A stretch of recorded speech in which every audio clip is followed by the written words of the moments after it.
So that's how you can practice reader sensitivity. A couple of points I want to make.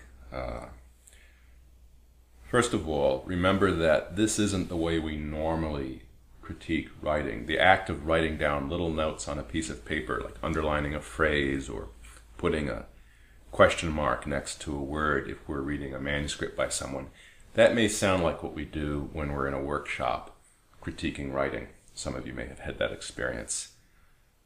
But I think it's a little different.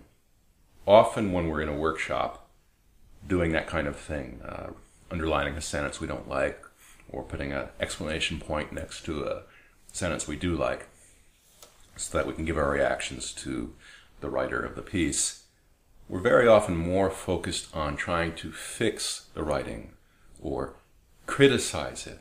We're looking at its formal properties. Do we think it's well written? Do we think the writer should have made the choices they made?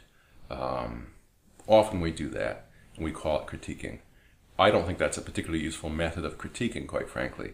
And when I run critique workshops in my classes or with individual students, I tend to do more of what we just did, what we just saw me do, in terms of giving reader responses. And I actually call the critiquing method by that name, reader response critiquing.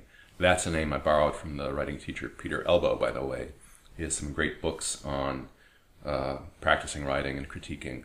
One of them is Writing with Power. I would highly recommend it. It's still in print.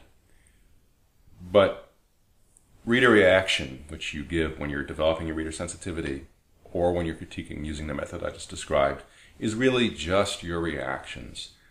Am I confused? Am I irritated?